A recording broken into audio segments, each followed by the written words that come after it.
next week and just run you through the dynamics, what the experts are saying about credit cards, the use of them. We're going to talk about utilizing debt consolidation, whether that's a wise move or not. We're going to talk about managing your credit score. And then that'll be next week, and some of that will spill out into the following week, I'm sure. And then we're going to talk about things like purchasing a house, purchasing a car, some of the practical things that relate to that. All right, so let's go over this. Letty, you had a question last week. Would it be a good idea to start with that? I remember I cut it off and didn't let you ask your question. Do you remember what it was?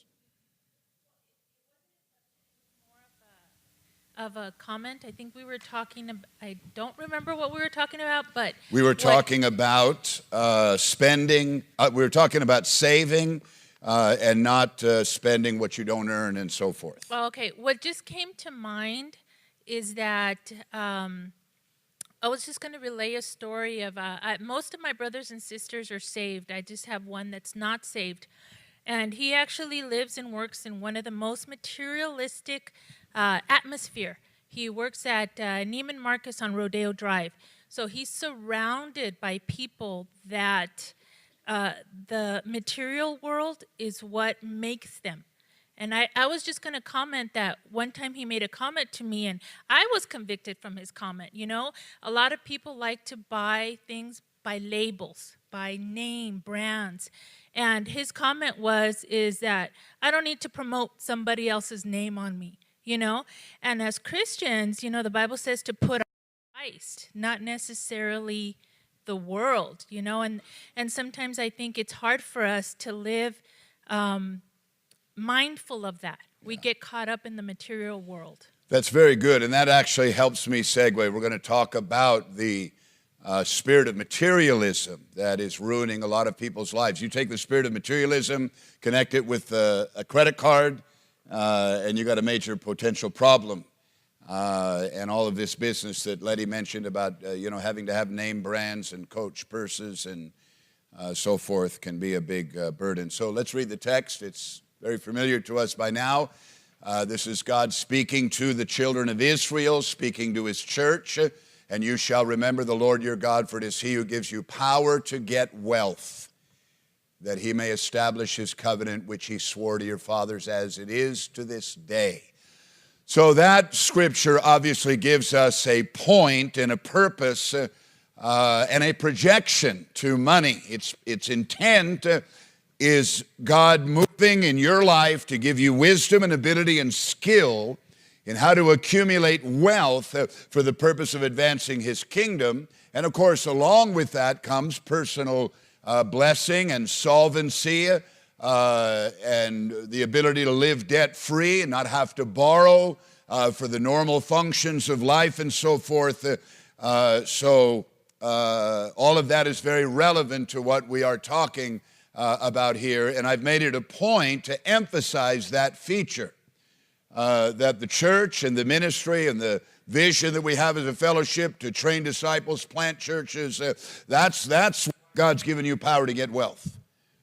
Again, the side issue is that you're personally blessed. When you exercise God-given power to get wealth, prioritize the church, that's the avenue to real blessing. And of course, there's wisdom in where you put money, where you place money, what you do with money, how you invest it, how you spend it.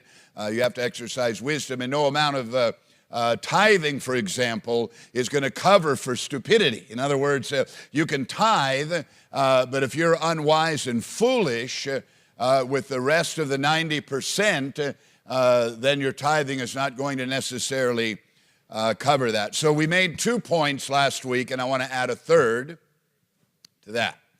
So last week, the cornerstones of what we're talking about here, and this is common sense. It's very basic. 3 points, 2 of them we talked about last week. Number 1, you cannot spend more than you take in. I know that it's a revelation. You can't spend. Whatever that requires, whatever that demands of you, you're not going to succeed financially if you're spending more than you're taking in. Number two, no matter what you earn, you can always save. No matter what you earn, you can always save. Now, some of you are convinced you can't, and the reason you're convinced you can't is because you're spending everything that comes in. If you would take the money that you're wasting, the money that is unnecessarily or foolishly spent, and saved that, you'd have money to save. So no matter what you earn, you can always save. And number three, this is what we're going to cover today. In order to succeed financially, you have to work from a budget. Now, you might say, well, I don't have a budget and I'm doing pretty good. You'd be doing a whole lot better if you had a budget, if you wrote things down, etc., meaning that you have to write it down knowing what's coming in. Let's cut the lights a little bit, and I want to show you a little video that I happen to remember that I saw a number of years ago. We were able to dig it up. You can't get rid of it for next time when we do this about 10 years from now? Okay. All right, so let me start from that great video to ask you a few questions. How many of you have a checking account with a card? Raise your hand. Checking account, debit card. So the ones that aren't raising your hand don't have a check. You've somehow figured out a way to function in life without a checking account. Okay, well, maybe you can teach next week. How many of you with an uplifted hand have a savings account? Well, I'm very impressed with that. A savings account. I won't ask how many don't have a savings account. And I'm not going to ask how many of you have money in your savings account because I don't want you to advertise for obvious reasons. How many of you are serious about getting your financial house in order? You don't have to raise your hand for this one. How many of you are serious about getting your financial house in order? Now, that doesn't mean that you're not solvent right now. How many of you could be doing so much better financially with discipline, with budgeting, and with wisdom?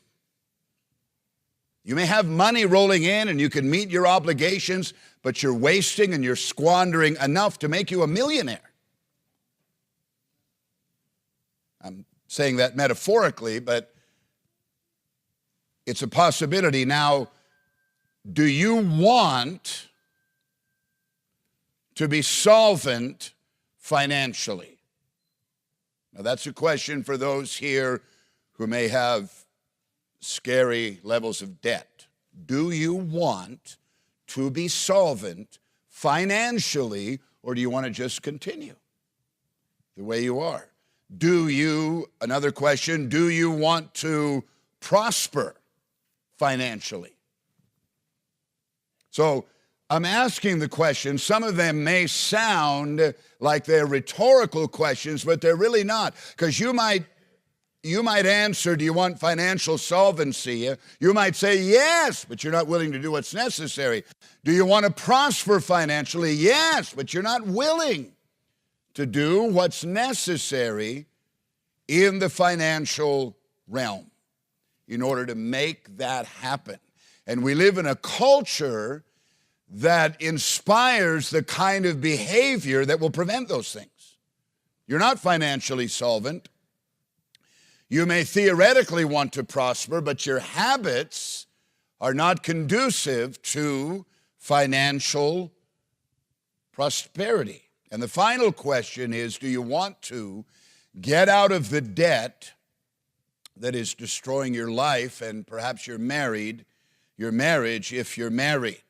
It's stifling you. It's hindering and undermining you. Conference comes.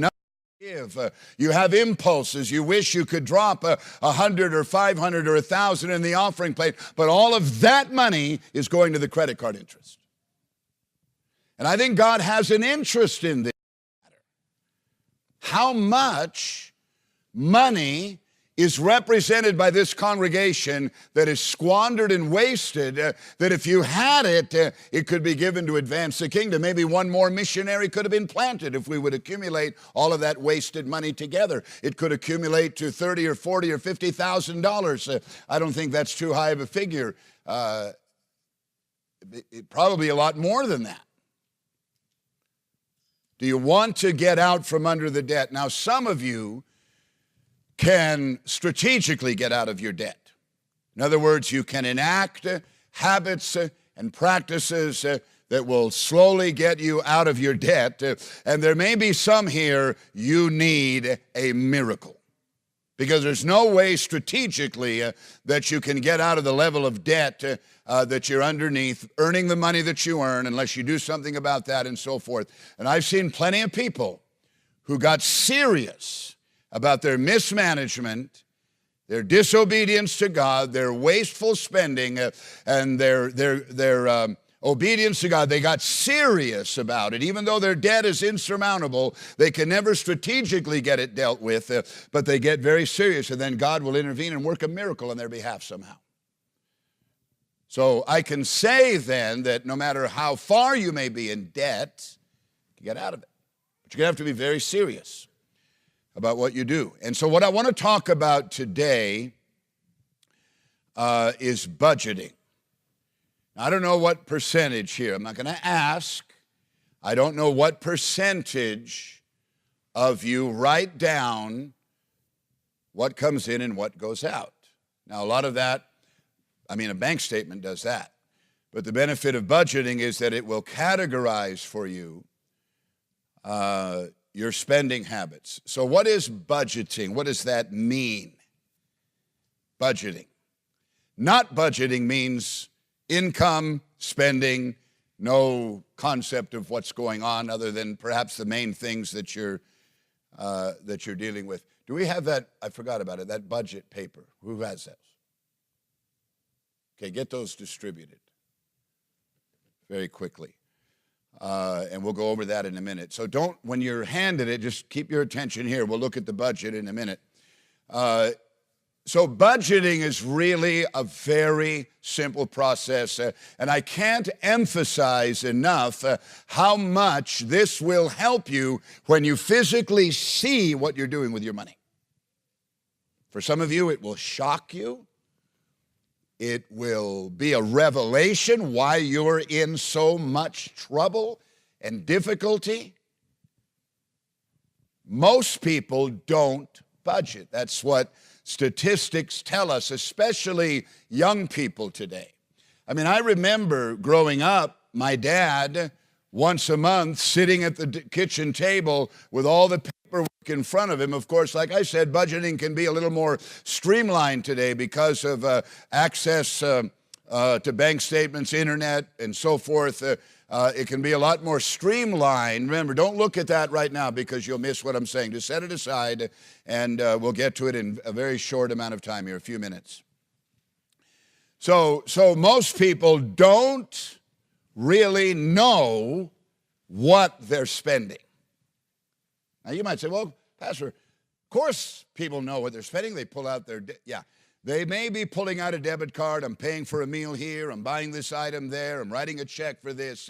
You're consciously aware when you're buying something, but it collectively on a sheet of paper or a pie chart or sort of a graph, we don't do that, and it would be enormously helpful if you would get into the practice of that. So if you're serious, getting out of debt, about financial solvency, and about prosperity, you have to budget, and you have to allocate amounts of money for certain things and discipline yourself within the boundaries of limitation. It helps to see what you're dealing with and to start tracking your spending.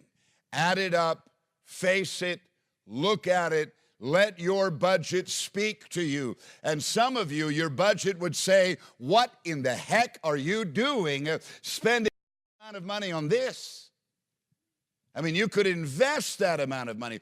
Let's just say you're spending $500 a month on eating out. I'm not opposed to eating out. I eat out. I use a credit card to pay for meals and so forth. But let's just say that you took that 500, or let's say you took half of it. You're spending $5, you save $250 a month. That's several thousand a year that you could save.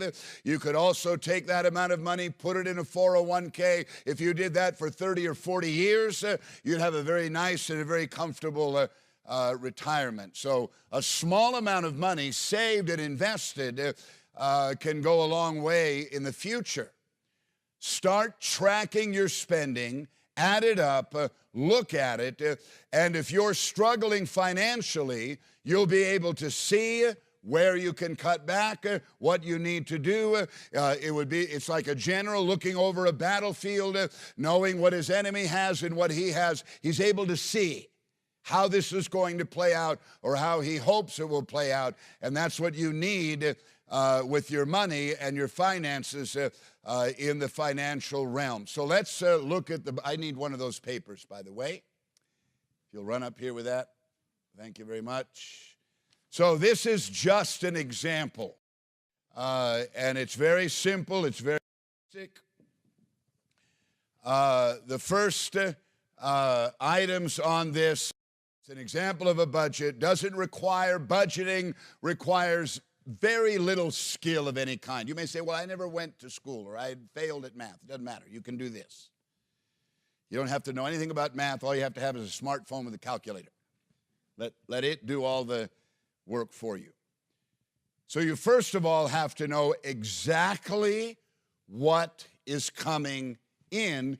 And it's amazing that a lot of people who earn a salary don't know exactly what it is. They get 4 paychecks a month rather, or 2 a month, and they don't have a fixed figure in their brain about how much is coming in. If you're a salesman or an investor or a businessman of some kind, not on a salary, then your money and your income can fluctuate, and all the more important to know what your income is during a 30-day period.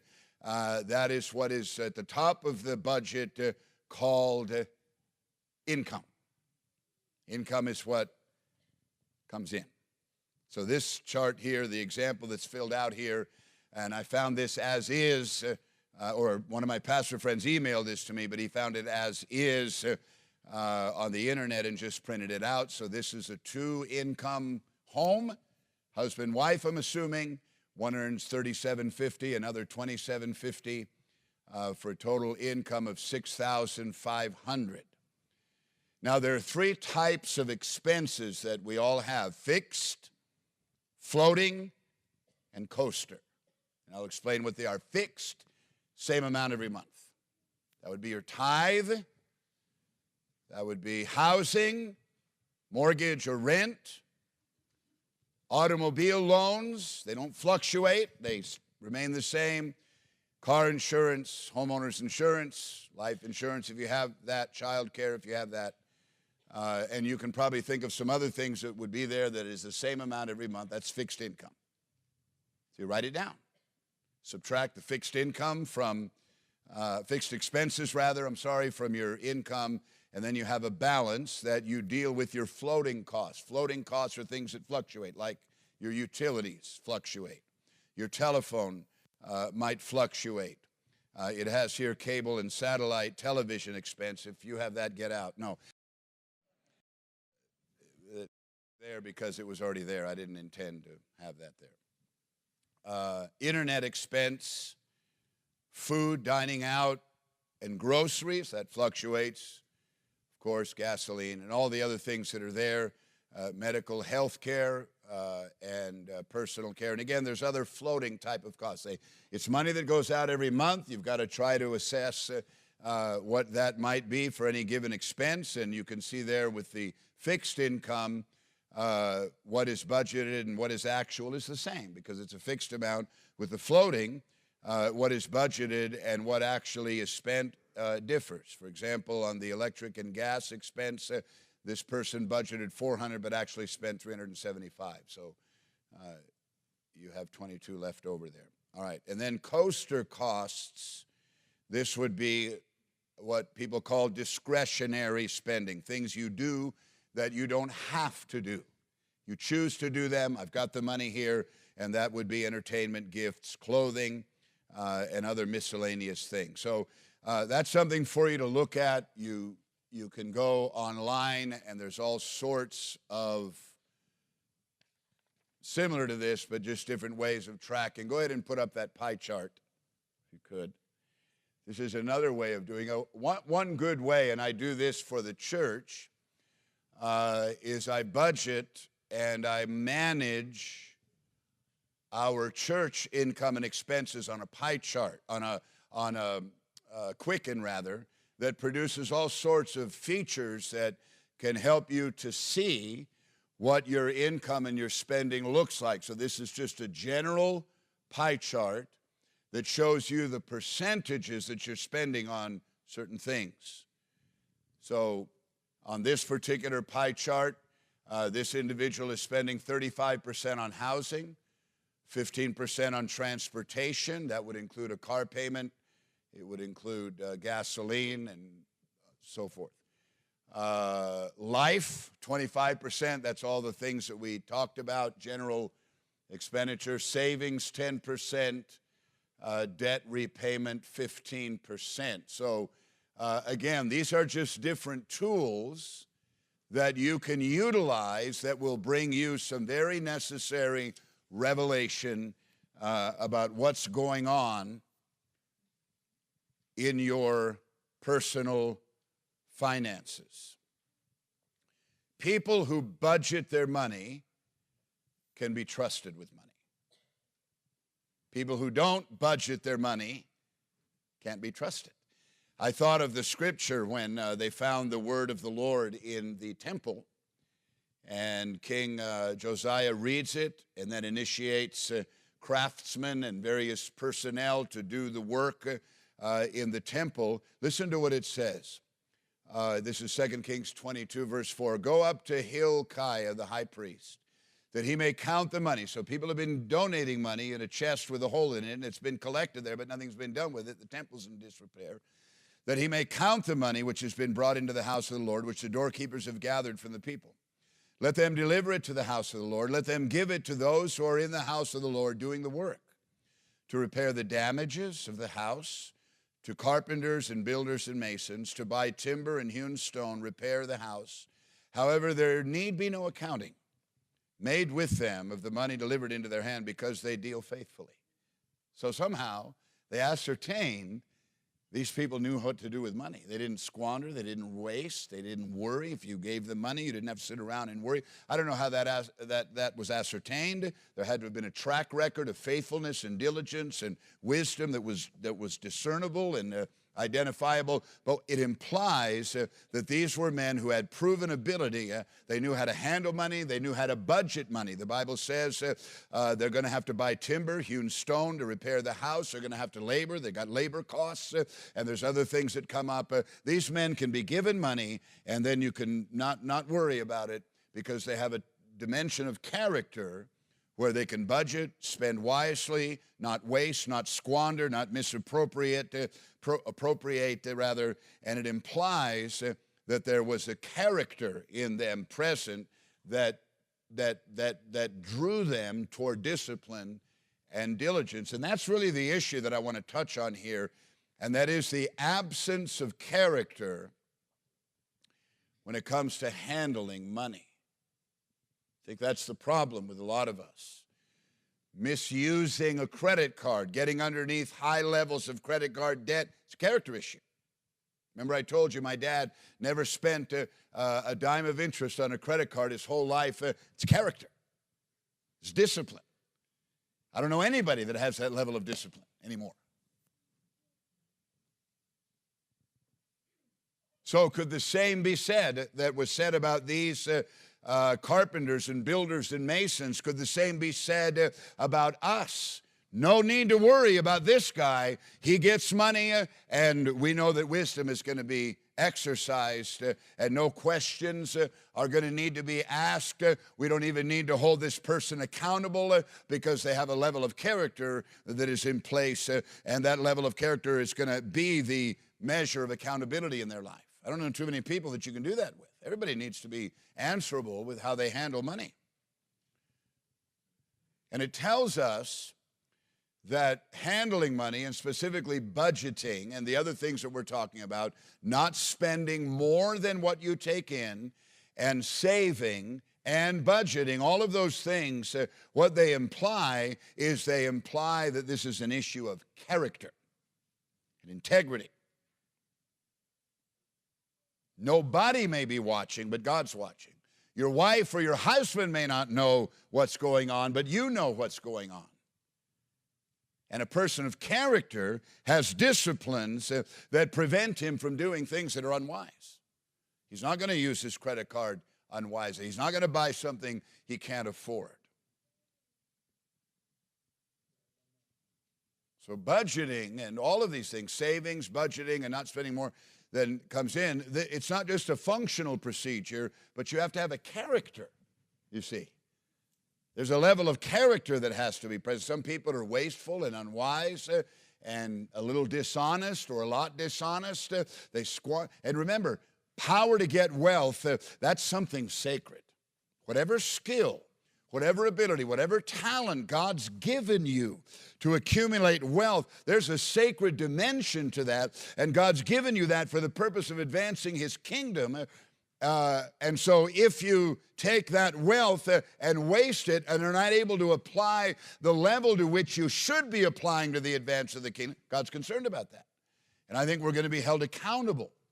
I feel that very strongly in the management of the finances of this congregation. The offerings, the giving, there's a sacred dimension, whether it's a single mother who gives maybe what would be considered a small amount, or someone who gives all of that is accumulated, put together. And I feel a sacred obligation to manage, to not be wasteful, to use wisdom. This is why we have a church council, so that they know what comes in and what goes out. And they ask questions. Was this necessary? What's going on over here? How we handle wealth is going to be something that we have to answer to God for, because your wealth, as I said, is connected to the advance of God's kingdom on earth. So let's get another verse, the other one I have for today, which is Luke 16. And again, I'm emphasizing the dynamics of character here. He who is faithful in that which is least is faithful also in much. And he who is unjust in what is least is unjust also in much. Character. If you've got the character to manage a small amount with discipline and diligence and wisdom, somebody can bring increase, and your character is there already in place to handle it. The problem with a lot of people is they don't have that discipline when they have a little, and somehow they stumble into a lot, and they get themselves into all kinds of trouble because you haven't developed the character along the way to manage money. You haven't been disciplined when you had a little. You're not disciplined when you have more. And you're going to get into more trouble with a deficient character when you have a lot than when you had a little. Therefore, if you have not been faithful in the unrighteous mammon, who will commit to you the true riches? And if you have not been faithful in what is another man's, who will give you what is your own? See, this is why you think, if you're in debt, the answer is more money, don't you?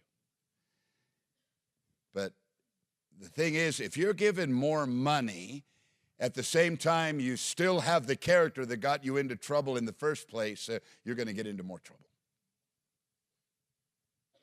And we hear people somehow get a financial break, they get money, satisfy all their debts, 2 years later, they're back under a mountain of debt because they don't have character. Now, the idea of the pie chart and budgeting like this on a sheet of paper, the idea is that when you see it, It should have an impact. If you're not budgeting, you're not seeing, and you're missing out on a necessary impact that you need in your life before you stand before God.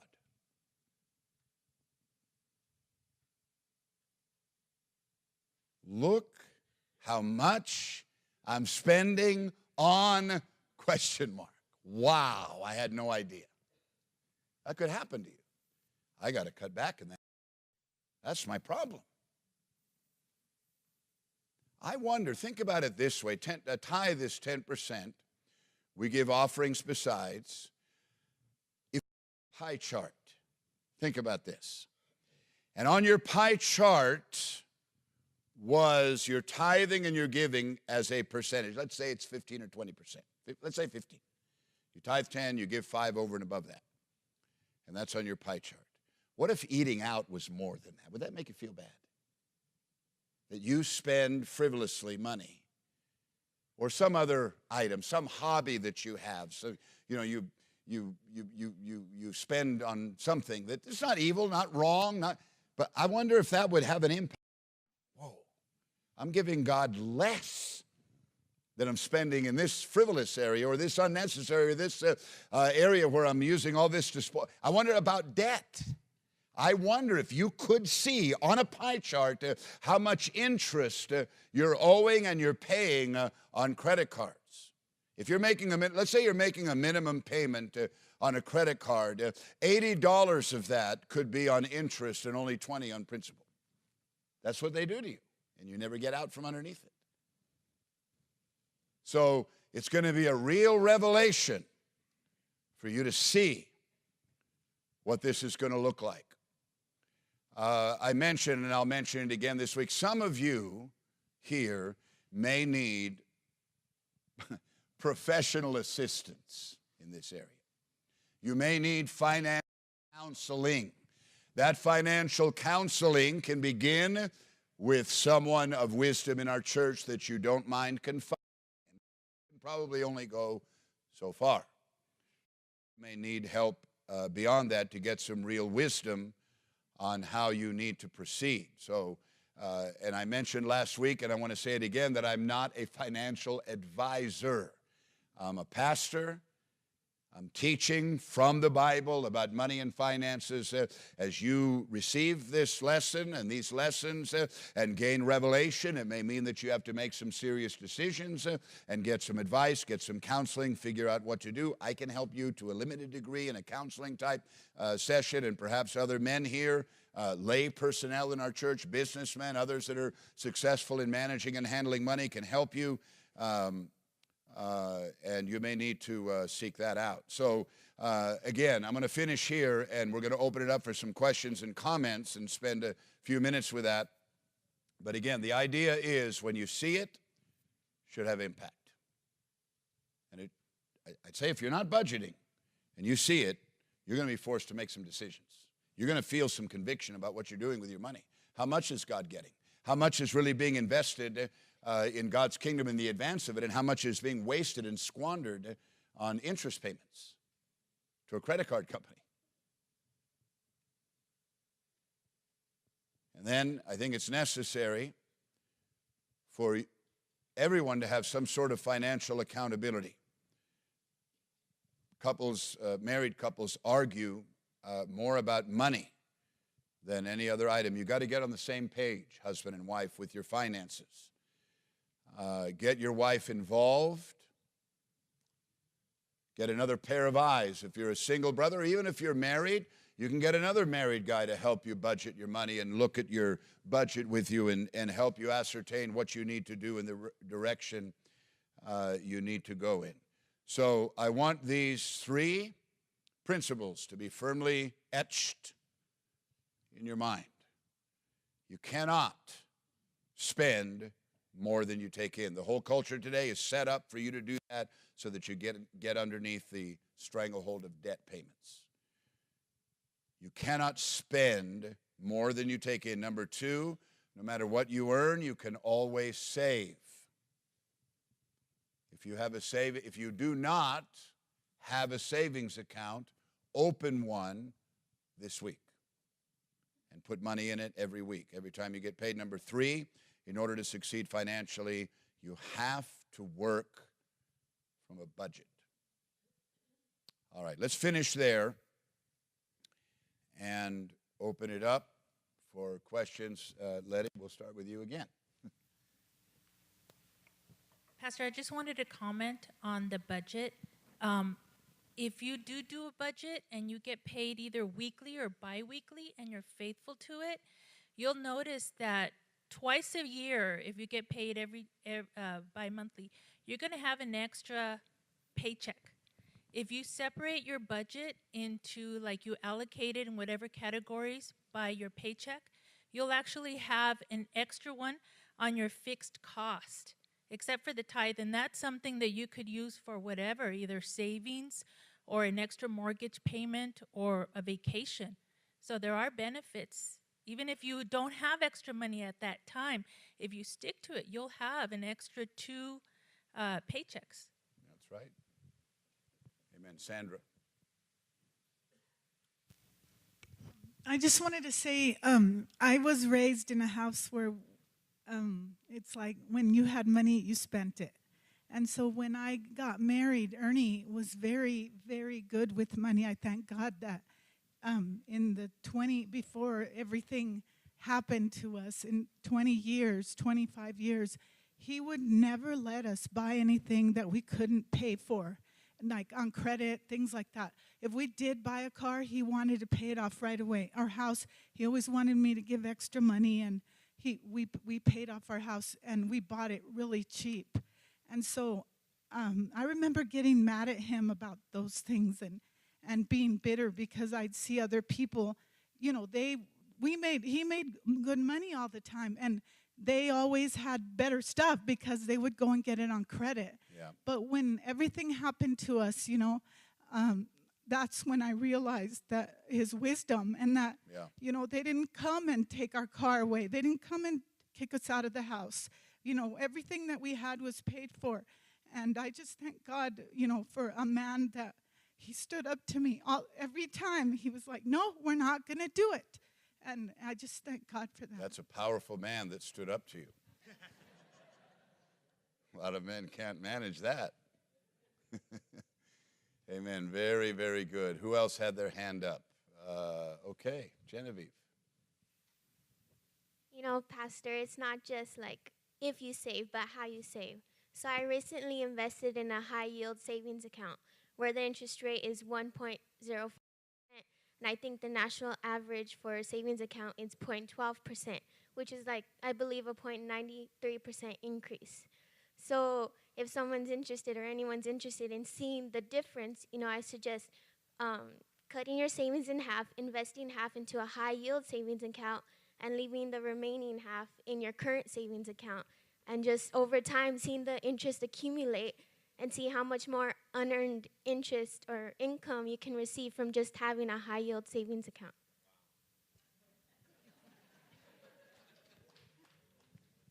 I don't know what to say. Out of the mouth of baby. You want to teach them the credit card thing next week? I bet you could do a good job. Mary, did you have your hand up? I was going to say, Pastor, 3 weeks ago, yesterday, there was a record-breaking here in the United States. The credit card debt hit $1 trillion. Yeah. And they're blaming the millennials that they don't know how to save, but it's everybody. They're buying cars on their credit card. That's how ridiculous it's getting. Yeah. That is true. And debt is, I think, the biggest industry in the world today. Managing debt, buying debt, taking advantage of people's willingness to get into debt. I recommended a book last week called Borrowed, and you ought to read that. It's a scary, eye-opening book about how we got into the current mess that we're in. Anybody else? Any question or comment? Yes, Susie. Okay, I'm going to totally embarrass myself. So I am not like Ernie and Letty, but I'm learning. And me and Letty have had a lot of disputes because she's just really good. She's really good at saving. She's just really good. And one time I had did this little app on my phone, and we were tracking calories. And obviously I'm not doing good on that either, but we were tracking calories, and I told Letty for something, we were gonna buy something, and I said, Letty, I don't have any money. And she goes, oh, you have money, Susie. She goes, I saw on your tracker, she goes, that you went to Starbucks and you went out to eat. And she goes, if you're doing all that, you have money. And she convicts me all the time because she says, I don't understand why you feel the need to go to Starbucks all the time, which I really don't anymore. But, you know, it's those little things. If you want to pay off debt, that's just my conviction, Yeah. but it's true. $5, $5, it adds up. That's a whole nother payment you could be making to a credit card. Man, very good. Jessica. When me and my husband first got married, I thought a budget was a checklist of all your bills and you just had the money to pay it off and you checked it off. And that really wasn't a budget at all. That just means you're trying to make ends meet and scramble around the money to pay your bills. And maybe 4 months into our marriage, my husband got the book by Dave Ramsey. It's called A Total Money Makeover. And it's transformed the way we look at it. He looks at it in a biblical way. He's a Christian man. And you know, if any of you guys get to read that book, it is amazing just to know how to make a budget, or just to know how bound we are by debt, that this is a country of debt. And since we're babies, we're taught, you know, just to, you know, buy things that we can't afford. And just the whole thing about making a budget is not a checklist that you paid off your electric and your gas. It's knowing where your money is going and budgeting to the very last dollar. And if that means the last 53 cents at the end of your check goes to savings, and that's what you do. And through Total Money Makeover, they have an app in the App Store. It's for both Android and iPhone. It's called Every Dollar. And me and my husband download it, but we have the same account. So if I know that he used money for eating out, then I know our budget, you know. I know how much money is left over in that category. So if you guys can get that app, it's really awesome, especially for a married couple. You can keep track of what each other is doing. Total Money Makeover. Yeah, those things are good. Like I said, this is almost obsolete today, writing it out on a sheet of paper, but I recommend it. But like Jessica said, there's all sorts of other means of budgeting, and an app is a good one. I mean, your husband and wife are both on the same page. They see what each other is spending. What did you spend money on today, honey? Oh, nothing. I just came straight home. No, you didn't. You see it here.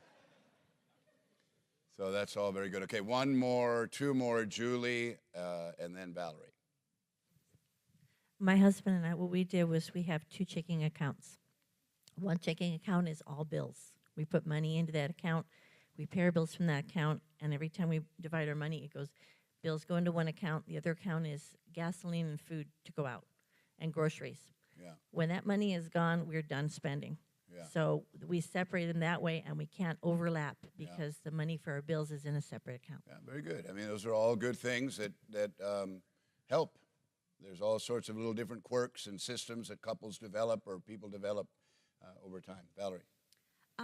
Not too long ago, my father-in-law was telling me, you know, kind of how he grew up and how he got to the United States. And he was telling me that when his dad became a citizen and they had him do, the oath of taking citizenship, and he was telling me that his father really took it to heart when they told him not to be a burden to the United States. Yeah. So he says they were a family of like 11, and he says we worked, and they worked out in the fields, and you know, it didn't matter that they could, you know, I think at that time there was still not like assistance and stuff, but he says even when assistance, you know, like food stamps and all of that came to pass, he still didn't, he would not let anyone do it. And with that being said, if I think back and I'm looking back at my husband's family, most of them, you know, I could say that I don't even know one that is on food stamps or has ever received food stamps or any type of assistance. And I feel like that's, you know, a curse sometimes. You know, of course, if you need it and stuff like that, Yeah. I'm not going that route. But I look at my husband's family and I look at my family and all of my family. I mean, they're broke because they want to be. Yeah. And I look at Juan's family and it's like, wow, you know, there's a huge difference. But I feel like that made a profound impact. That's a great lesson for you to see the difference. And the issue, as I said, there is character. There's a dimension of character involved in that generation, and hopefully those attributes, you know, it's not something that you necessarily learn in school, but it can be imparted from father and parents to children and so forth. So that's what we're aiming at. All right, so next week is going to be very, very eye-opening and important and critical. We're going to deal with the curse of the credit card, and we'll move forward from there. Lord bless you. Great session this morning. Appreciate all of you for being here. Thank you.